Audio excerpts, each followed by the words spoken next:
So, well, hey, man, it's great to meet you. And I want to begin our conversation with living through a pandemic. How did you get through the last 3.5 years, and how has it changed you?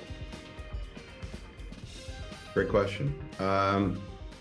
It's changed me a lot. I think in a lot of the similar ways that it's changed other people.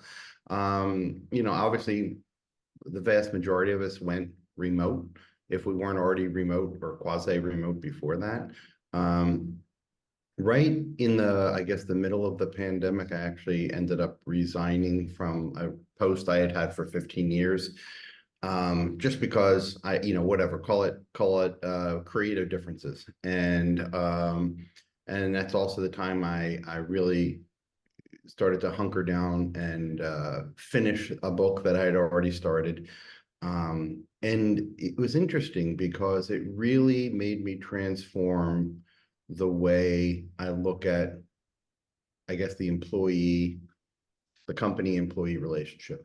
And is an employee, how easy is it, or is it possible to be just an independent person who does a lot of different things, even coming from like what executive roles that I had?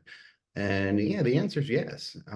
It's pretty incredible that way. It's also allowed me to become much more fluid with where I am working. Like right now, other than you asking me where I am, who knows? Yeah. And I learned, so my wife is French, so we actually spent a lot of time in France as well. Once again, never missing a beat with meetings or whatnot. I mean, I think the real lockdown is just, your ability to work in the time zone that is most favorable for your business relations. So as long as you're willing to do that, then the sky's the limit. As far as anything else, I think it's interesting from an artistic standpoint. Um, I think it's really opened up a social kind of window into everybody and their own creative background. For example, if you and I were in a physical office and we were at some big corporation, you wouldn't have your beautiful piece of art behind you. Yeah. Right. I wouldn't have my, the stone wall behind me here. It goes back a trillion zillion years, but it just how many times you talk to people and they've got all their little widgets everywhere and books they read, and how many times we're all squinting and looking at what's on their bookshelf or what vinyl records they have, and it's an amazingly nice glimpse into the human side of things. Yeah. And I think it's proven that can coexist with business. Yeah. Well, so well said. So there's so many things when I look on paper that are a part of who you are, but let's boil it down. I'm going to put you in front of a bunch of third graders at career day. One of the kids is curious and says, "Hey, what do you do for a living?" How do you answer that child? Sure. I like to help teach, advise others based upon the experiences, in this case, in the business world, more specifically in the technology with computer world, of what I've learned or what I've helped other people figure out, and teach young people, new people, of what those mistakes were and how not to make them again. So, what did you want to be in the third grade? What was your dream? Man, I got to tell you that you're going to laugh. I remember in the mornings watching the garbage truck come flying around my street and those guys hanging off the back of that truck. And I'm like, oh, that is the coolest thing ever. My son is on the spectrum, and he's 19 now, but when he was a kid, he loved seeing the trash guys come out. And at one point, he got a toy truck and took it out to one of the dudes and had him sign it. Man, I'd never seen a smile on a guy's face as big in my It's life. funny. It's just, I loved it. And I'm just like seeing that big, mouth of that truck open up. As I got a little older, then I realized you can actually be enclosed on the back of the truck. And that's when I love the old time hook and ladder fire trucks with the guy in the back driving in the Yeah. Yeah. and then I elevated all of that to an airplane pilot, but none of them came to fruition. So but it's fun to think back. Yeah, for sure. So what as a writer, what was the first book that you read that really got your fascination going? Read or wrote? Read. Oh boy, you know what? I don't know. I want to, I read a lot even as a kid, and I went to a pretty nice high school that had like, reading assignments even over the summer. So there's a lot of books, but I can think of some memorable books from early on, but I can also give you a more relevant, recent answer. Going back, I think of the books that were really a pain in the ass to read that I hated reading at the time, but now that I'm glad I did. So like in high school, I remember I had to read Ivanhoe, Yeah. which was just this 800-page torture session. But now I'm like, I read that. But I think I was drawn to, I would, back in the day, I was drawn to the more adventure stuff, like like by Twain, by, like Huckleberry Finn and Steinbeck of like Cannery Row and things like that. Just those kind of interesting mice and men. Um, but I think more recently, the books that have stuck with me from a nonfiction, I'm going to switch it over to the business sense, is more of the infamous dummy series that came out, I don't know, 20 years ago, like, how to do Excel and all that kind of stuff, because I like the humor side to saying, look, I'm an idiot. Talk to me like I'm an idiot. Get me through this. And I think it's much more practical than these ginormous books that you have, technical books right now that are just, they're so intimidating. Yeah. So I think that's also the book series that I have, the business book series that I have right now is really geared towards that kind of mindset. Going back to your third grade question, it's my books are much more about writing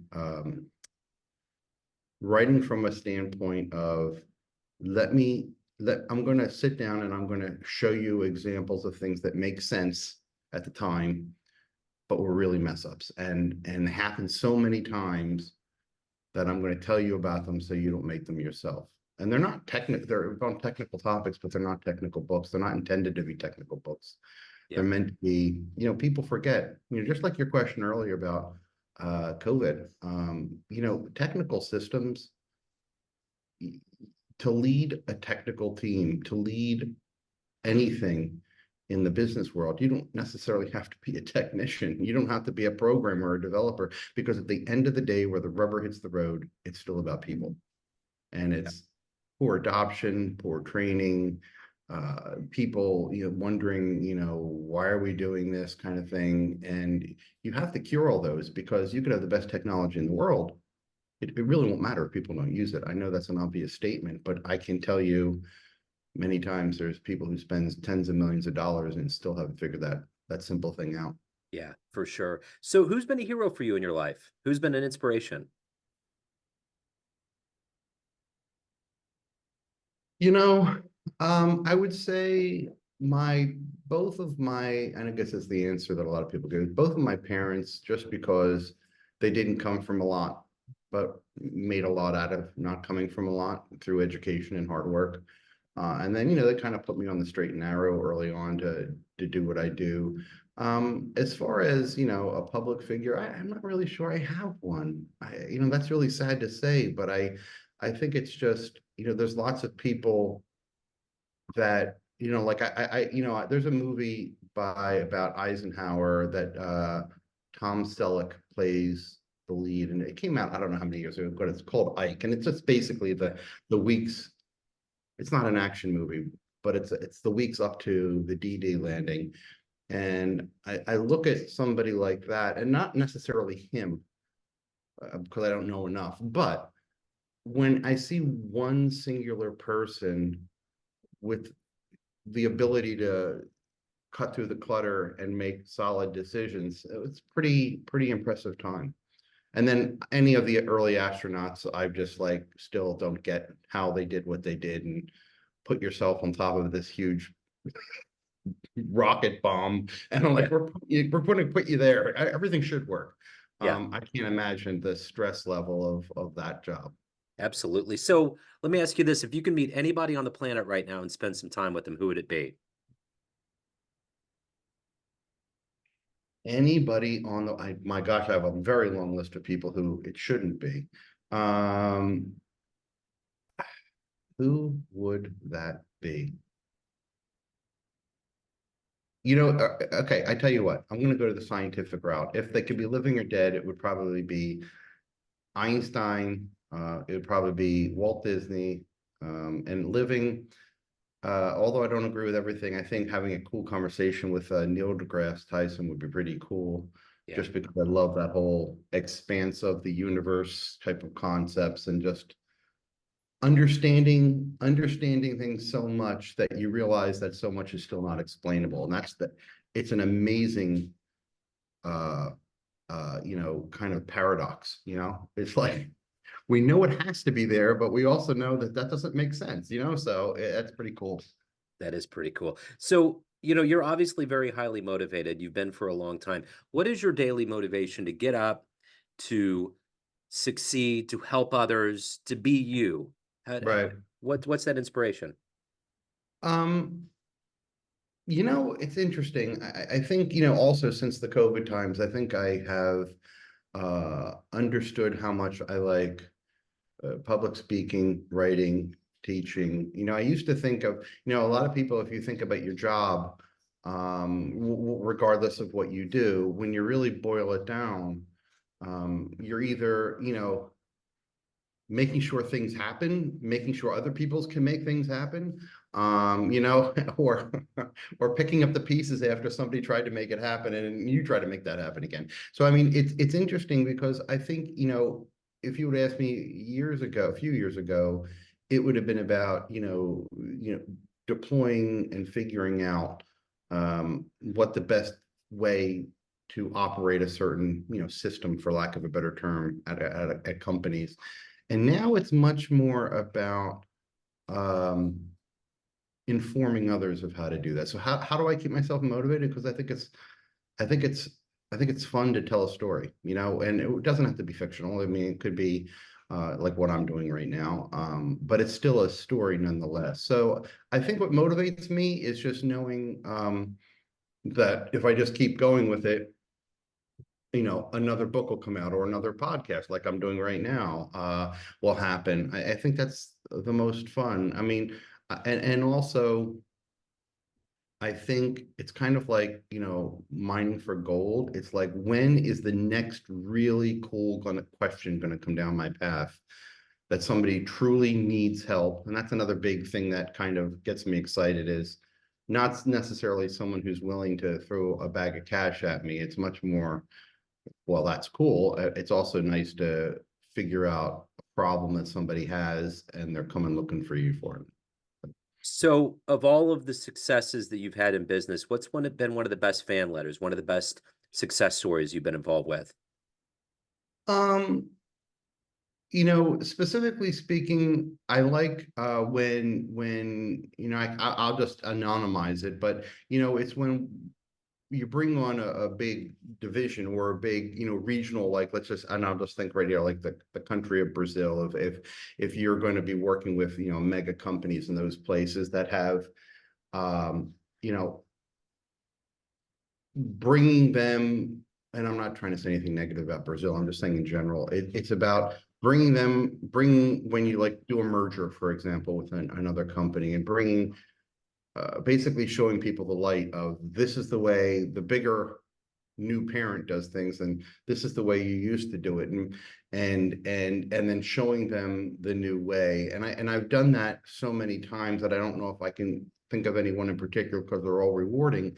It's the fact that when you teach somebody in such a way that they see the light, and then they become the champion you didn't even ask them to become.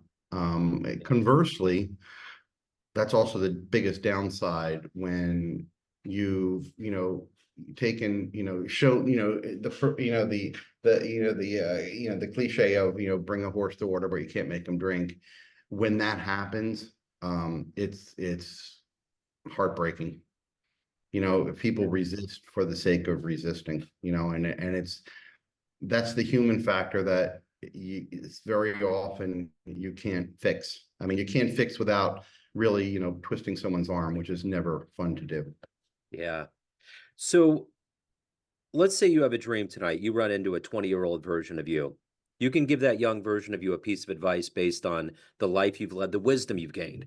What advice would you impart on that young version of you? The world has changed in the last 3 years, specifically if we're talking about a professional. I'll take a professional path stab at it. 20 years ago, when a person was used to show their professional might by tenure at a singular company or two, like 10 years at GE, 20 years at Ford, whatever. And now it's the direct opposite of that. It's 2 years here, 2 years here, 2 years here, 2 years here. And I think I would have, if I could have had a time machine, I would have never oh my gosh, believe that this is a true thing, but it is true. So I think what I would say 20 years ago, I would do, the most important thing is, if you're not doing something you don't like in an industry you don't like, get the hell out of that and go find something that you like. And that is the biggest one. Okay, that's the biggest one. The second one is the second you're not liking what you're doing at a place, go find some place you do like it. And that's not necessarily, it may be within the same company, but if you hit a roadblock, years ago you would ride the roadblock out. Nowadays I would say don't do that. Go find something else. It's the way you get your more money. It's the way you get more exposure. And it's also the perception of the younger, quite frankly, soon to be leading generation out there, that they want to see a lot of diverse experience. So Yeah. that's the biggest thing. So, of all of the things that you've done and become and evolved into over your life, what are you the proudest of? Um, happy family, happy kids. Certainly not at retirement yet, but my wife and I have picked out vacation home areas where we want to be. We're continually able to plan forward. So I think it's just setting up that big foundation for all of that. Um, it's nice to see, one of my kids is pregnant right now. So it's kind of like just seeing that continuum going on. And I know maybe that's a little bit of the person from a corny personal answer, but I think it's probably the biggest one because it's just so foundational in your life. From a professional standpoint, I think it's rising up the ranks through several big four consulting firms, kind of never tripping up, never missing a beat, and getting on to become a managing director, and then basically taking a little bit of my own advice, is saying when I'm not having fun with it, or it's not necessarily professionally okay, but if it's just not ticking right up here and making you happy, then it was time to leave, and that's what I did do. So, you kind of mentioned a time machine. So, if let's say we get off this call, time Mhm. machine pulls up in front of where you're at, and you can go anywhere in time and see one event in human history. Where are you going? What do you want to see? Wow. Well, what's funny? The qualifying statement on that is, it would be awesome to live in any era, as long as you as long as you were elite and had money, right? So it would be awesome to be an Egyptian if I could live in a palace, or live in the French, in the Renaissance, as long as you had it, Yeah. money and stature. I have to say, and maybe it's just because I'm here right now, I'm in the Yucatan Peninsula. There are something like 800 pyramids here. And coming up through, went back in the whatever 70s, through middle school and high school and on the 80s, I didn't learn anything about them. And now that I'm here, and you walk through the jungle, and then all of a sudden you see this skyscraper of a pyramid from 1,000+ years ago, I would love to see how they. And I keep scratching my head. Same with the pyramids in all other places. And I was going to say Egypt. I would love to see, or the building of a big cathedral in France. It's just like, how did you do this? I mean, I was even, I was on a pyramid here in the Yucatan a couple of weeks ago, and I sat there and I just said, can you imagine like somebody coming up X amount of years ago and tapping you on the shoulder and go, I have this idea to build something. I need you to go out and go get a few of your friends and we're going to build something. And then they come back and go, what are we building? I'm like, okay, sit down. This is going to take about 12 generations here. But I was just I would love to be part of those conversations, those behind the scenes conversations of like, what are we doing? Why are we doing it? How long is this going to take? I mean, can you imagine all the project management tools that we have at our hands right now? A million AI widgets running out there that help collect our thoughts, and we still can't build things. I mean, we can, but it's difficult. Yeah. But can you imagine project managing something with a million boulders that are 10-ton, 20-ton each Yeah. with primitive tools and saying, what? I live in a hut. I mean, what do you want me to build here? Uh-huh. Well, I would just like to see all of that and just it's another world, no pun intended. And the other thing that's interesting about it, each one of those places, well, not French Renaissance, they had a much bigger picture of the world already, but Egypt and here, they're as far as they could see was their world. There were no external influence, obviously, until they got invaded. But I'm just saying, for the longest time, that king was the god. There was just nothing else. So it's very fascinating to me to see how those societies all work. So I think that's a long-winded answer. But if I had a lot of money, probably, like I said, Renaissance France, living in some palace somewhere, it wouldn't be too bad.